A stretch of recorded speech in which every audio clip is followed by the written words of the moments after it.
굳어지게 만드는 모든 상황 앞에서 결국 나를 이끄시고 붙드시고 함께 하시는 하나님을 믿음으로 담대하게 우리의 오늘을 살아가시길 바랍니다. 다 함께 사도신경으로 우리의 신앙을 고백하겠습니다. 전능하사 천지를 만드신 하나님 아버지를 내가 믿사오며 그 외아들 우리 주 예수 그리스도를 믿사오니 이는 성령으로 잉태하사 동정녀 마리아에게 나시고 본디오 빌라도에게 고난을 받으사 십자가에 못 박혀 죽으시고 장사한 지 사흘 만에 죽은 자 가운데서 다시 살아나시며 하늘에 오르사 전능하신 하나님 우편에 앉아 계시다가 저리로서 산 자와 죽은 자를 심판하러 오시리라. 성령을 믿사오며 거룩한 공회와 성도가 서로 교통하는 것과 죄를 사하여 주시는 것과 몸이 다시 사는 것과 영원히 사는 것을 믿사옵나이다. 아멘.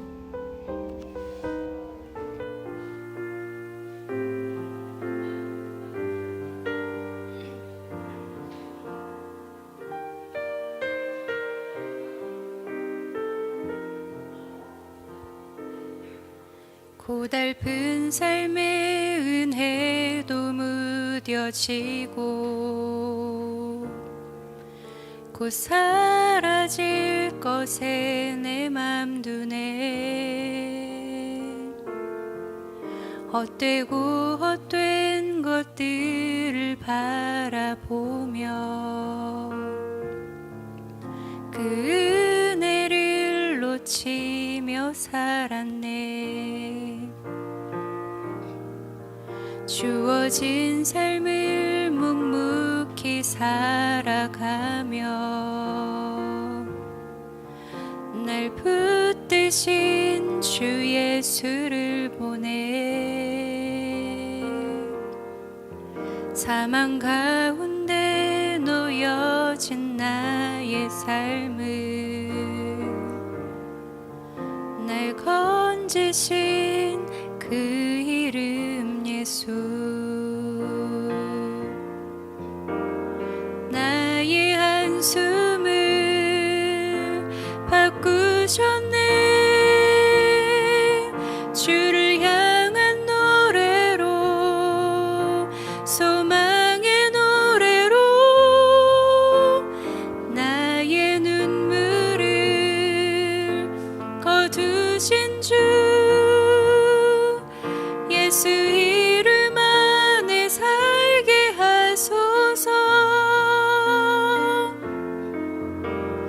나의 한숨을 바꾸셨네. 주를 향한 노래로, 소망의 노래로 나의 눈물을 거두신 주 예수 이름 안에 살게 하소서.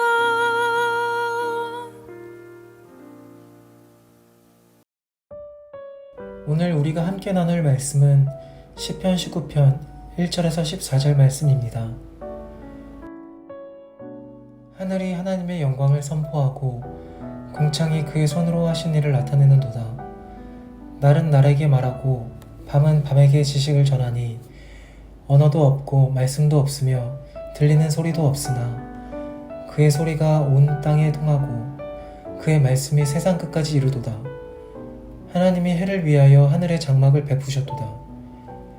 해는 그의 신방에서 나오는 신랑과 같고 그의 길을 달리기 기뻐하는 장사 같아서 하늘 이 끝에서 나와서 하늘 저 끝까지 운행하며 그의 열기에서 피할 자가 없도다.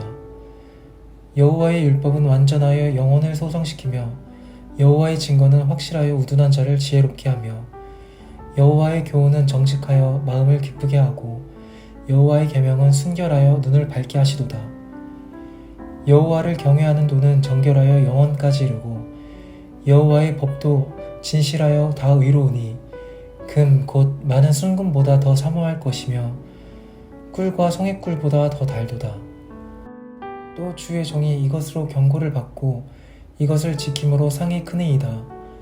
자기 허물을 능히 깨달을 자 누구리요? 나를 숨은 허물에서 벗어나게 하소서. 또 주의 종에게 고의로 죄를 짓지 말게 하사 그 죄가 나를 주장하지 못하게 하소서. 그리하면 내가 정직하여 큰 죄과에서 벗어나겠나이다. 나의 반석이시요 나의 구속자이신 여호와여, 내 입의 말과 마음의 묵상이 주님 앞에 연락되기를 원하나이다. 아멘. 오늘은 진리라는 제목으로 말씀을 보도록 하겠습니다. 먼저 1절에서 6절의 내용을 보면 시인은 우리에게 세상에 대한 이야기를 해줍니다. 그 내용의 핵심은 이렇습니다. 세상은 그냥 돌아가는 것이 아니라 움직이는 원리가 존재한다는 것입니다. 1절을 보게 되면 하늘은 하늘대로, 궁창은 궁창대로 나타내고 있으며 2절에서는 날은 날대로, 밤은 밤대로 지식을 전한다 말합니다.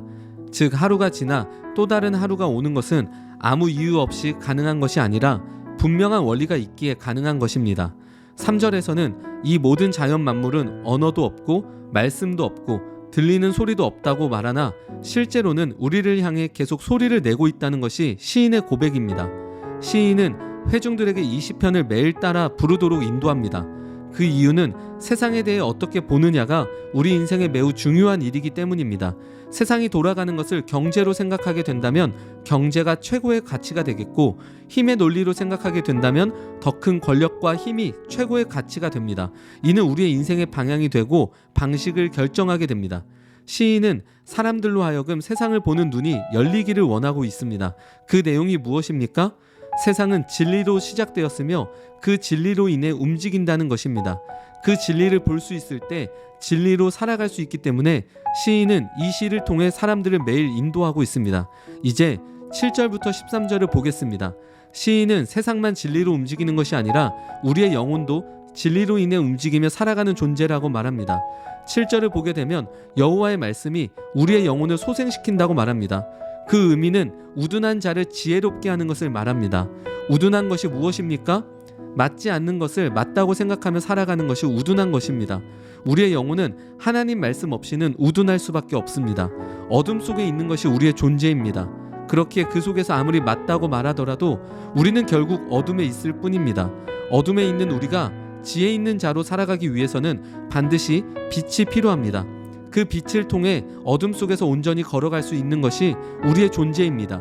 8절부터 11절의 내용을 읽어보면 우리의 영혼은 하나님 말씀으로만 완전해질 수 있다는 것을 알 수 있습니다. 우리의 마음을 기쁘게 하며 눈을 밝게 하고 금과 순금보다 우리 영혼의 진리가 더 소중하며 어떤 꿀보다 우리 영혼에 더 달다고 표현하고 있습니다. 그리고 이것을 아는 자로 사는 것이 우리 인생의 가장 큰 상이라고 고백합니다. 마지막으로 12절에서 14절을 살펴보고 마치려고 합니다. 12절을 보게 되면 시인은 하나님의 말씀을 통해 자신의 허물을 보게 됩니다. 그리고 그 허물에서 벗어나게 할 수 있는 분은 오직 하나님이라는 사실을 압니다. 또한 고의로 죄를 짓게 될 때 그 죄가 자신을 더 이상 주장하지 못하게 해달라고 간구합니다. 즉 진리를 통해 자신의 존재를 보게 될 때 정확하게 볼 수 있습니다. 이제 우리에게 가장 잘 알려진 14절을 보겠습니다. 나의 반석이시오 나의 구속자이신 여호와여, 내 입의 말과 마음의 묵상이 주님 앞에 연락되기를 원합니다. 시인은 1절부터 13절까지의 내용으로 살아내기를 고백합니다. 간혹 14절을 우리의 소원을 들어주는 구절로 생각할 때가 있습니다. 그러나 19편 전체 맥락에서 보게 된다면 시인은 진리로 세상을 바라보고 자신을 바라보며 그로 인해 온전히 살겠다는 결단으로 14절을 고백한 것을 알 수 있습니다. 오늘 말씀을 정리하자면 세상은 진리로 시작되었고 진리로 진행되며 진리로 끝난다는 사실을 우리는 기억해야 됩니다. 우리는 세상을 어떻게 바라보며 살아가고 있습니까? 또한 내 존재에 대해 어떻게 접근하며 바라보고 있습니까? 오늘 말씀에 따라 진리로 세상과 내 자신을 바라보며 그 속에서 온전한 성도로 살아갈 수 있기를 이 시간 축복합니다. 함께 기도하겠습니다. 살아계신 하나님, 오늘 말씀을 기억하며 이 세상과 내 존재에 대해 하나님의 진리로 바라볼 수 있도록 인도하여 주옵소서. 그래서 세상이 무엇이고 이곳 가운데 우리가 어떻게 살아가야 되는지, 그리고 우리의 삶의 의미는 무엇인지 오늘 하루 또한 가르쳐 주옵소서. 또한 내 존재에 대해서 우리가 보게 될 때 하나님, 다른 것들로 우리를 평가하거나 다른 것으로 우리 존재를 바라보는 것보다 하나님의 말씀 앞에 우리가 섰을 때 우리는 우리에 대해 가장 정확하게 볼 수 있음을 또한 다시 고백하고 기억합니다. 하나님, 그런 하루가 될 수 있도록 오늘도 우리 가운데 인도하여 주옵소서. 우리 주 예수 그리스도의 이름으로 기도합니다. 아멘.